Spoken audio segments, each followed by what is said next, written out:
Olá, pessoal! No assunto geopolítica e atualidades é um assunto bem amplo, bem complexo. Então, nesse curso, nós selecionamos o que de essencial aconteceu no mundo, o que merece destaque, o que aconteceu, por que aconteceu e talvez alguns desses assuntos caia na sua prova. O conflito entre Rússia e Ucrânia, ele teve o seu início aí em dezembro de 2021.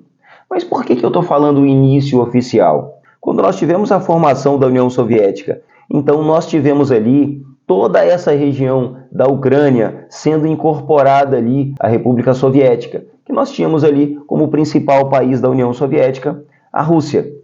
Esse território então da Ucrânia, toda essa região da Ucrânia, ela ficou pertencendo à União Soviética, ou seja, ficou ali sob o domínio russo. E para a gente entender esse contexto atual da guerra ali entre Rússia e Ucrânia, vamos voltar um pouquinho na Guerra Fria.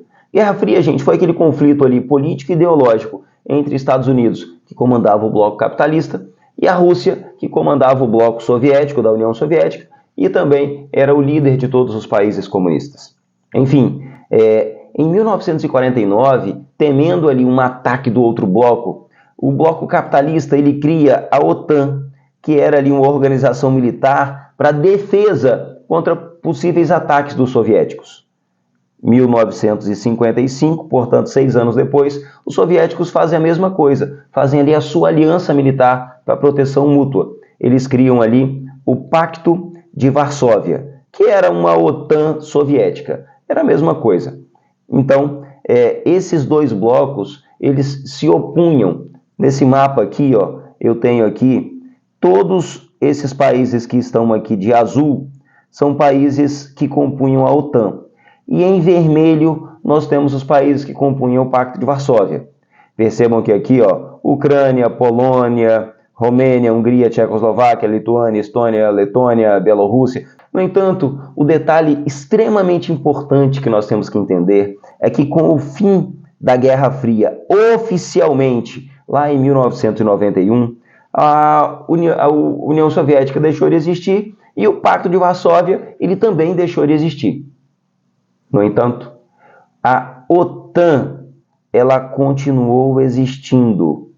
A OTAN continuou existindo. Lembrando que o objetivo inicial da OTAN era combater os países comunistas do bloco soviético. Mas agora não existia mais o bloco soviético. Mas a OTAN ela continuou existindo.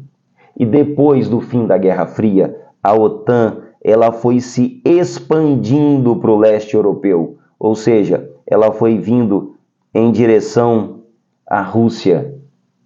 E aí, gente, aqui ó, nós temos hoje Polônia pertencendo à OTAN, nós temos a Hungria, nós temos a Romênia, nós temos esses 3 países aqui ó, do Báltico, Letônia, Lituânia e Estônia, também pertencendo à OTAN. E aqui nós vimos então todos esses países aqui, ó, que são países que antes tinham uma ligação forte com a Rússia, eles agora pertencendo à OTAN. Ou seja, tendo uma ligação mais forte com os países ocidentais, tendo uma ligação mais forte com os Estados Unidos. A OTAN, ela fez um convite, começou a namorar aqui com a Ucrânia, para que a Ucrânia passasse a pertencer à OTAN também. E aí, gente, o que nós tivemos? Em 2014, nós tivemos a deposição do presidente Viktor Fedorovsky. Ele foi deposto com uma revolução que aconteceu na Ucrânia, apoiada ali pelos Estados Unidos. Viktor Fedorovsky, ele tinha ali uma relação mais próxima da União Soviética. Quando ele foi deposto, o país ele passou a se aproximar mais dos ocidentais. E a Rússia ela começou a ver como uma ameaça maior da Ucrânia pertencer oficialmente ali à OTAN. E se a gente olha aqui no mapa, nós vemos que grande parte da fronteira russa, aqui nessa região, ó, é com a Ucrânia. Então ela não poderia permitir que a Ucrânia pertencesse à OTAN, que Estados Unidos colocasse aqui na sua fronteira exército, fizesse exercícios militares aqui com essa grande fronteira russa. E então, em 2014, quando isso aconteceu, a Rússia ela começou a se preparar mais para evitar que isso acontecesse. Enfim, No dia 24 de fevereiro de 2022, a Rússia ela bola ali a sua estratégia para invadir a Ucrânia. O que ela fez? Inicialmente, ela reconheceu a independência de duas regiões, Donetsk e Lugansk. Quando ela reconheceu a independência dessas duas regiões como países, se o exército ucraniano estava ali dentro desses dois países, então ele era um exército agressor. E então ela faz uma intervenção, uma incursão por terra no território ucraniano, com o objetivo ali de defender as pessoas de Donetsk e Lugansk, que, como nós vimos anteriormente, são pessoas de origem russa. Então, ela não está fazendo uma invasão à Ucrânia, ela não está fazendo uma guerra contra a Ucrânia, ela está fazendo uma operação militar, faltou o T aqui, né? Uma operação militar especial para proteger os habitantes dessas duas regiões que agora não pertencem mais à Ucrânia, são regiões autônomas e ela está lá entrando no território dessas duas regiões. E, é claro, a Ucrânia não aceitou, continuou atacando e a Rússia então ataca a Ucrânia para defender essas duas regiões. Enfim, gente, esse conflito ele trouxe à tona um antigo conflito que é o conflito da Guerra Fria. Estados Unidos e União Europeia começaram a financiar a Ucrânia, o que a gente chama de guerra por procuração. Então ele financia um país, armas, e dinheiro, e empréstimos, enfim, tudo para que esse país guerreie ali contra o seu inimigo. Então hoje a Ucrânia ela trava uma guerra financiada aí por Estados Unidos e União Europeia. A Rússia ela se aproximou ainda mais de outros dois inimigos dos Estados Unidos, China e Irã. A OTAN, ela então começou a enviar mais armas e armas mais potentes para a Ucrânia, para que a Ucrânia continue ali na sua guerra por procuração, defendendo o seu território e, de certa forma, minando os recursos russos. E tem outro conflito importante para a gente estar falando também, que é o conflito entre China e Taiwan. A China ela tem um território também que ela contesta. Na verdade, a China ela tem esse conflito com o Taiwan já há algum tempo. Isso remonta lá à disputa que ocorreu na Guerra Civil Chinesa, que foi de 1927 a 1949. Foi uma longa guerra. E ali, gente, o que aconteceu? Ali o Partido Comunista Chinês, o PCC, ele guerreou contra o Kuomintang, o KMT. E nessa disputa, o Partido Comunista Chinês, ele venceu a guerra, ele venceu essa disputa na China. Isso fez com que os líderes do KMT, do Kuomintang, que esses líderes eles se refugiassem em Taiwan. E ali em Taiwan, eles se desenvolveram de forma autônoma, estabelecendo ali a República da China. Enfim, gente, então nós tivemos ali, a partir de 1949, a China, que era conhecida como, e é conhecida como a República Popular da China, e nós tivemos a República da China se desenvolvendo ali em Taiwan. Enfim, gente, Taiwan, ela se considera um país autônomo, ela se considera independente da China. E, na verdade, Estados Unidos também considera Taiwan como um país independente. Taiwan, ela se desenvolveu ali de forma autônoma, tanto de forma econômica, quanto também as suas forças armadas. Em 1971, nós tivemos a ONU reconhecendo Taiwan como legítima representante da China, representante legítima da China. Em 1971, a gente tem que entender que a gente está aqui no auge da Guerra Fria, onde capitalista ele é inimigo de comunista. Então, se a China é comunista, ele vai reconhecer como oficial a China capitalista, que nesse caso aqui é Taiwan. Mas essas tensões militares, gente, entre China e Taiwan, elas aumentaram muito nos últimos anos. Aqui eu trouxe para vocês algumas reportagens recentes, olha, de 3 semanas atrás, mostrando aqui, ó, China lança novos exercícios militares cercando Taiwan.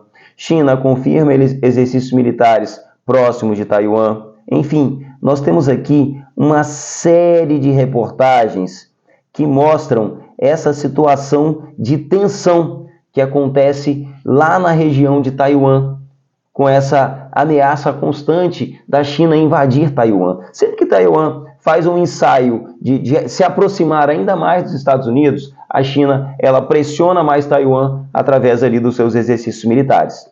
E é claro, Estados Unidos, gente, ele, junto com outros países daquela região, como por exemplo o Japão, que também se sentem ameaçados ali pelo crescimento da China, Estados Unidos, ele reforça as capacidades de defesa de Taiwan. Ele tem um apoio a Taiwan, ele faz exercícios militares com Taiwan, para de certa forma mostrar para a China, olha, se você mexer com Taiwan, eu vou intervir nessa batalha. Se isso realmente vai acontecer, a gente não consegue saber, porque as grandes potências mesmo, elas têm um receio de enfrentar uma outra grande potência de forma direta. Por isso que eles usam aí essa guerra por procuração. Porque Estados Unidos, eles continuam armando Taiwan. Porque é exemplo do que está acontecendo lá entre Rússia e Ucrânia. Quanto mais a Rússia tem que gastar na guerra com a Ucrânia, quanto mais a China tiver que gastar em uma possível guerra com Taiwan, mais os inimigos dos Estados Unidos ficarão ali enfraquecidos. Porque tanto os Estados Unidos quanto a China, ambos buscam a hegemonia econômica e, para isso também, a hegemonia política no cenário mundial. O que acontece em 2001? Osama Bin Laden ataca os Estados Unidos, no famoso ataque às Torres Gêmeas nos Estados Unidos.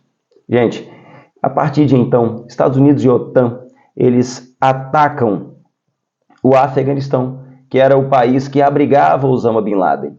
Lá no Afeganistão, o regime do Talibã, ele abrigava ali o líder da Al-Qaeda, que era o líder terrorista Osama Bin Laden. Então, Talibã e Al-Qaeda no Afeganistão, nós estamos falando praticamente da mesma coisa, do mesmo grupo terrorista, até porque o objetivo deles sempre foi o mesmo, combater o infiel, combater os Estados Unidos. E aqui nós tivemos, gente, em 11 de setembro de 2021, o ataque às Torres Gêmeas. Em outubro de 2001, em outubro de 2001, Estados Unidos dá início aí à Operação Liberdade Duradoura, quando ele e os seus amigos da OTAN dão início ali às suas incursões no território do Afeganistão. E isso, inicialmente, enfraqueceu bastante o Talibã. No entanto, gente, em 2006, o Talibã, ele volta a se fortalecer ali. Ele volta novamente ali a ser um grupo insurgente, só que agora ocupando outros territórios, tanto no Afeganistão, quanto também fora do Afeganistão. A gente vai ver isso aqui mais para frente. E Estados Unidos e OTAN começam, então, a investir bilhões de dólares ali nessa guerra contra o terror, que é como nós víamos na mídia. Ali, Estados Unidos foi aumentando ali o seu poderio militar, Estados Unidos foi aumentando as suas tropas, que chegou ali ao auge em 2009. Foi uma campanha muito cara. Estados Unidos, internamente, ele começou a ter ali uma certa insatisfação popular com esses vultuosos gastos que aconteciam lá no Afeganistão, sem se ver nenhum resultado mesmo prático sobre o que estava acontecendo ali.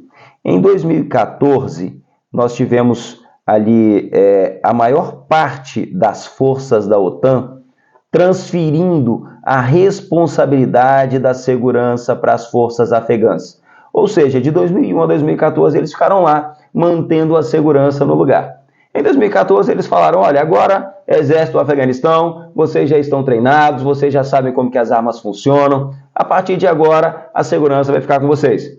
E aí, grande parte das forças de segurança internacionais que estavam no Afeganistão, elas se retiraram. Estados Unidos ainda deixou ali um grande contingente de soldados.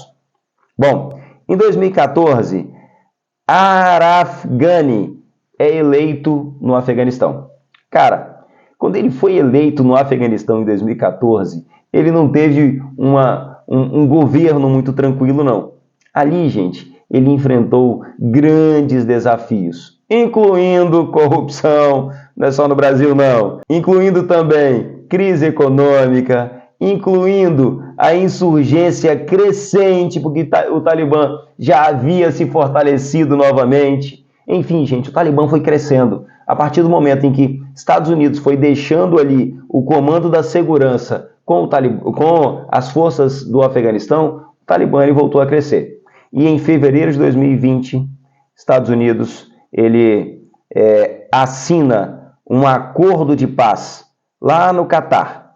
Esse acordo de paz que Estados Unidos assinou com o Talibã, ele previa o seguinte, que os Estados Unidos ele iria se retirar do país, desde que o Talibã, isso mesmo, desde que o Talibã garantisse ali a segurança, desde que o Talibã não voltasse a fazer os seus ataques. Então, os Estados Unidos, gente, fez um acordo de paz com o Talibã.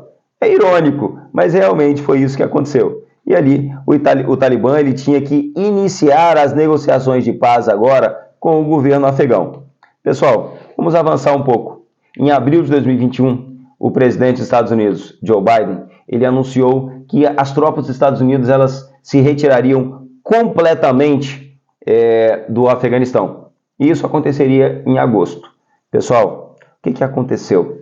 A partir do momento em que as forças dos Estados Unidos eram retiradas do Afeganistão, isso aí gerou um caminho livre para o Talibã novamente comandar o país. E aí, logo em 15 de agosto de 2021, nós tivemos o Talibã entrando quase que sem resistência nenhuma e ocupando a capital do Afeganistão, ocupando Cabul, e restaurando novamente o Emirado Islâmico do Afeganistão. O Estado Islâmico, gente, conhecido internacionalmente também como ISIS. O Estado Islâmico no Iraque e na Síria, ele é hoje um dos grupos terroristas, por mais que tenha perdido força, mas ele é um dos grupos terroristas mais cruéis que existe aí naquela região do Oriente Médio. Pessoal, o Estado Islâmico, ele recruta milhares de pessoas hoje de diversos países do mundo. Aqui nós temos uma triste cena de vários integrantes do Estado Islâmico se preparando para fazer uma decapitação coletiva. Mas como que ele surgiu? Nós tivemos ali, a partir de 2001, a incursão dos Estados Unidos e da OTAN ao Afeganistão. E ali no Afeganistão, em 2001, nós tivemos ali uma perseguição à Al-Qaeda. Essa perseguição à Al-Qaeda, ela fez com que o Afeganistão não fosse tão seguro mais para as pessoas que faziam parte desse grupo, da Al-Qaeda. Ok? Dá um pause aí e vamos avançar 2 anos. Em 2003, Estados Unidos invade o Iraque. Logo em seguida, em 2006, nós tivemos ali uma guerra civil dentro do Iraque, com a ocupação dos Estados Unidos. A Al-Qaeda, que ela estava sendo perseguida no Afeganistão, ela viu que essa desorganização, essa guerra civil que estava acontecendo no Iraque, que essa guerra poderia propiciar o seu desenvolvimento. E aí, gente, nesse contexto, dentro do Iraque, a partir da Al-Qaeda, alguns componentes da Al-Qaeda começaram a desenvolver ali o Estado Islâmico, a partir então da Al-Qaeda. E a partir de 2006, esses membros mais radicais dentro da Al-Qaeda, eles passaram a concentrar ali as suas forças na Síria e no Iraque, que também eram países que estavam ali passando em guerra civil, a Síria também. Então, se o caos já imperava, era mais fácil para eles se desenvolverem ali. Bom, em 2014, gente, o Estado Islâmico ele já controlava ali várias áreas do Iraque e da Síria. E isso, as potências ocidentais, elas começaram então a guerrear de forma mais forte contra esse grupo, que já estava ali postando vídeo na internet, de pessoas sendo decapitadas, jornalistas, soldados capturados, então com uma atrocidade muito grande. Então, a partir desse momento, em 2014, eles controlavam ali vários territórios. E a partir de então, com o ataque aí das forças aliadas, isso fez com que em 2019 as forças democráticas da Síria, é claro, com o apoio aqui dos Estados Unidos, eles impusessem ali uma forte derrota ao Estado Islâmico. Em 2017, o governo do Iraque também já tinha ali declarado uma vitória contra o Estado Islâmico. E então, gente, o Estado Islâmico, embora ele tenha perdido realmente bastante força ali por conta de perder espaços no Iraque e na Síria, ele mudou ali a sua estratégia, ele se espalhou pelo mundo. Hoje, o Estado Islâmico, ele tem células em toda essa região aqui, ó. Hoje, o Estado Islâmico, nós temos aqui nessa região de Khurasan o desenvolvimento de uma célula do Estado Islâmico, porque ela ainda é mais radical do que o Estado Islâmico. Pessoal, presta atenção. Aqui, ó, é uma célula do ISIS chamada de ISIS-K, que é o ISIS Khorasan. Aqui na África Ocidental a gente também tem o desenvolvimento do ISIS West Africa, ISIS Great Sahara, enfim, toda essa região aqui é uma região que nós temos hoje células do Estado Islâmico. Ok? Beleza, pessoal? E um outro conflito agora também que você tem ouvido falar muito de forma recente, que é o conflito aqui entre Israel e Palestina. Mas esse não é um conflito novo. Mas ali na região da Europa começou a surgir um movimento, ali no final do século XIX, chamado de movimento sionista ou sionismo. O que esse movimento defende, gente? Defende a autodeterminação do povo judeu e a criação de um Estado judeu na terra de quem? Na terra de Israel, na terra que antes pertencia a Israel. Aquele Israel lá da Bíblia, sabe? Pois é, aquele mesmo Israel ali, esse movimento sionista, ele então defende que o povo volte para lá. E isso começou a ganhar algum apoio no início do século XX. E esse movimento ele começou a se fortalecer. Esse movimento, gente, ele ganhou ali muita força após a Primeira Guerra Mundial. Por quê? Porque aquela região da Palestina, ela passou a ser administrada pela Grã-Bretanha. E a Grã-Bretanha, ela se manifestou ali a partir de 1917, né? Ou seja, a partir do final da Primeira Guerra Mundial, ela manifestou ali o apoio para a criação de um lar nacional para o povo judeu, ali na região da Palestina. E isso fez com que vários judeus que moravam na Europa, que eles começassem a voltar para aquela região ali da Palestina. Então, a partir desse momento, a gente começa ali já a ter um conflito entre árabes e judeus, ficando mais forte ali na região da Palestina. Mas o Estado judeu ele não havia sido criado ainda. No entanto, em 1947, nós estamos aqui terminando a Segunda Guerra Mundial. Na Segunda Guerra Mundial, nós tivemos ali o Holocausto judeu. Ali nós tivemos a matança pela Alemanha, a matança ali por parte de Adolf Hitler, o massacre do povo judeu. E isso gerou uma grande comoção internacional. Tanto que em 1948, o Estado de Israel ele foi proclamado ali na região da Palestina. Mas isso não foi uma vitória muito tranquila, né? A partir do momento em que o Estado de Israel foi proclamado, que foi definido ali as suas fronteiras, no dia seguinte já começa ali a Primeira Guerra Árabe-Israelense, conhecida também como a Guerra de Independência de Israel.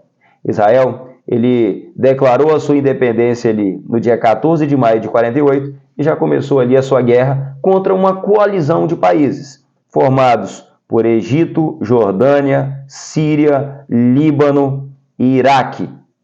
Isso aqui foi um tiro pela culatra. E ali Israel ele acabou ampliando ainda mais o seu território no final dessa guerra, que foi uma guerra rápida. Pessoal, em 1948, quando os vizinhos aqui de Israel se juntaram para atacá-lo, o Irã não se meteu nisso não. Naquele momento, o Shah Mohammad Reza Pahlavi, ele tinha ali boas relações do Irã com Israel. No entanto, isso mudou muito em 1979, quando houve no Irã a Revolução Islâmica. E isso, gente, levou ao poder no Irã o Ayatollah Khomeini. Com isso, o Irã ele se tornou ali um fervoroso opositor de Israel. mas temos que lembrar que eles não são vizinhos. Então, eles são inimigos, se tornaram inimigos, mas não são vizinhos. E qual foi a postura do Irã a partir de então? O Irã, gente, ele passou a financiar grupos terroristas que se opunham a Israel. Dentre eles, o Hezbollah, que ocupa áreas lá no Líbano, e o Hamas, que ocupa ali aquela região da Palestina, aquela região ali da faixa de Gaza. Enfim, o Irã ele passou a financiar esses grupos terroristas, fazendo ali o que os Estados Unidos faz bastante também, que é a chamada guerra por procuração. Ele financia ataques a Israel sem colocar ali as suas tropas para atacar. E um desses grupos financiados pelo Irã fez no dia 8 de outubro de 2023 o mais sangrento ataque da história de Israel desde o Holocausto. Então, o mais sangrento ataque desde o Holocausto foi feito aqui. A partir de então, Israel ele dá início ali ao seu ataque à faixa de Gaza, já que o Hamas ele ocupava ali e ocupa ainda aquela região da faixa de Gaza. Pessoal, a faixa de Gaza ela é uma área pequena dentro do Estado de Israel, fazendo fronteira aqui, ó, de dois lados com Israel, uma com o Mar Mediterrâneo e aqui embaixo com o Egito. Israel ele fez essa repressão a esses ataques de forma muito violenta. Tá vendo esse senhor aqui, esse bigode? Bom, gente, esse aqui é Daniel Ortega. Daniel Ortega, ele governa a Nicarágua já há muito tempo e desde 2018 a Nicarágua tem vivido aí uma profunda crise política. Que é claro, Daniel Ortega, ele, como todo bom ditador, ele pressiona, ele massacra, ele persegue todos os seus opositores. Hoje, a Nicarágua ela é um país sem nenhuma liberdade. O governo ele tem sido acusado aí de autoritarismo, as suas eleições elas são questionáveis, as pessoas não têm liberdade, inclusive ele expulsou alguns canais de televisão do país, expulsou alguns líderes religiosos do país, enfim, ele expulsa e persegue todos aqueles que se opõem a ele. E o Haiti? O Haiti, desde sua independência, ele começou a enfrentar ali vários desafios, tanto de forma interna quanto de forma externa. A história do Haiti ela é composta aí por muitas ditaduras. Nós temos aqui, por exemplo, esses dois aqui, ó, os dois da família Duvalier, o Papa Doc e o Baby Doc. Essas foram ditaduras aí que elas permaneceram por muito tempo no Haiti, perseguindo também opositores, com uma administração econômica péssima, e isso gerando resultados que só contribuía para piorar a situação social do país. Na década de 1980 e 90, houve ali uma transição da ditadura para a democracia, mas isso não deu muito certo. Vários golpes de Estado, várias crises políticas se sucederam a tudo isso. E para piorar ainda, o Haiti ele está em uma região geologicamente muito instável. Nós tivemos ali, por exemplo, em 2010, um terremoto que ele matou ali mais de 300 mil pessoas, que ele destruiu grandes áreas do país. E isso, se um país já tinha dificuldade, já tinha problema, a partir de então ele fica ainda pior. O Haiti ele passou, inclusive, por intervenções militares internacionais. O Brasil já chefiou tropas da ONU lá no Haiti. Atualmente ele não faz mais isso, mas ele já chefiou tropas da ONU no Haiti.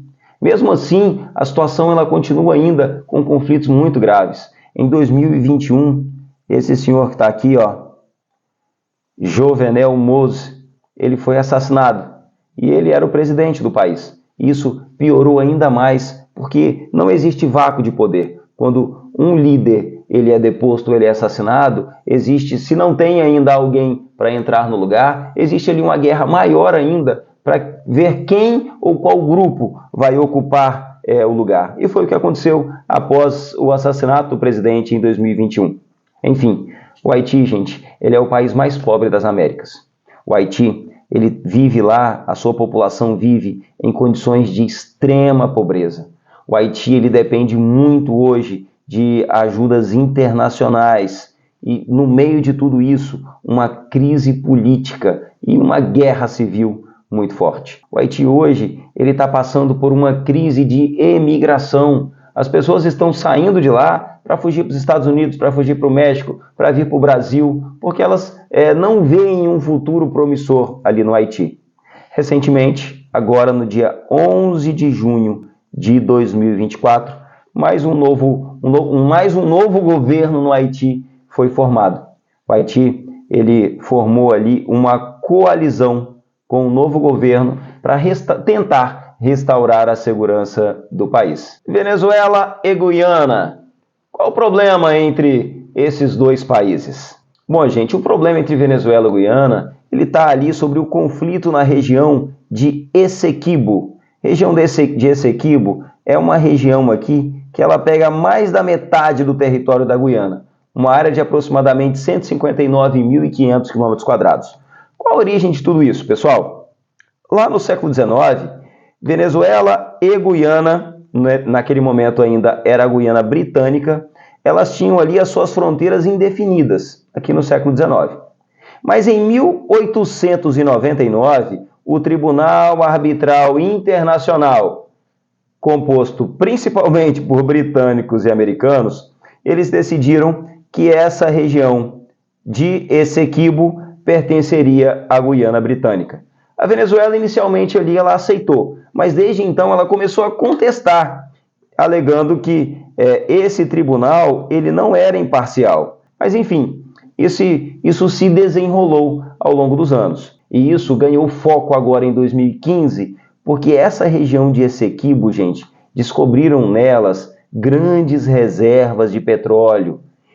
Começaram aqui a explorar riquezas nessa região. Olha, toda essa região aqui, ó, é uma região petrolífera que é explorada hoje pela ExxonMobil. Toda essa região aqui, ó, da Guiana, na região de Essequibo, é uma região com intensa exploração de ouro. Ou seja, é uma área que ela pelos seus recursos naturais, todo país quer essa área, ninguém quer abrir mão de uma riqueza. Isso fez com que a Venezuela de Nicolás Maduro, ela quisesse ainda garantir que a Guiana, que essa parte da Guiana, né, chamada de Essequibo, que essa parte fosse dela. E a Guiana, ela tentou fortalecer ainda mais, buscando apoio internacional para garantir a posse desse território. Enfim, em 3 de abril de 2024, Nicolás Maduro falou o seguinte: Essequibo é meu. Ele faz parte da Venezuela. E a partir de hoje eu vou fazer até um mapa da Venezuela diferente.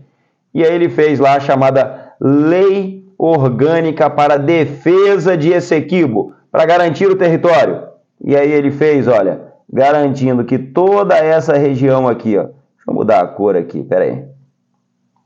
Garantindo que toda essa região aqui, que antes pertencia à Venezuela, ó, pertencia à Guiana, que toda essa região aqui agora pertence à Venezuela. E trouxe também aqui para essa região o seu exército. Então nós temos a Venezuela fortalecendo o seu exército aqui na região de Essequibo.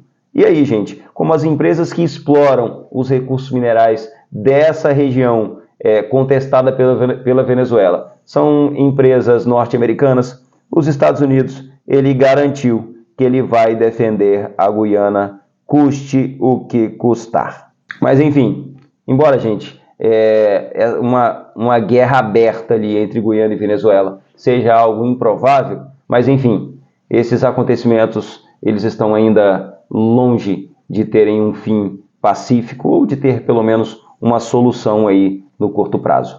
E aí, pessoal, entenderam tudo? Não? Então vocês têm uma grande vantagem, porque quem não entendeu tudo é só voltar aqui o vídeo do início e assistir a videoaula novamente. Beleza? A gente se vê no próximo vídeo e um bom estudo para você. Até mais!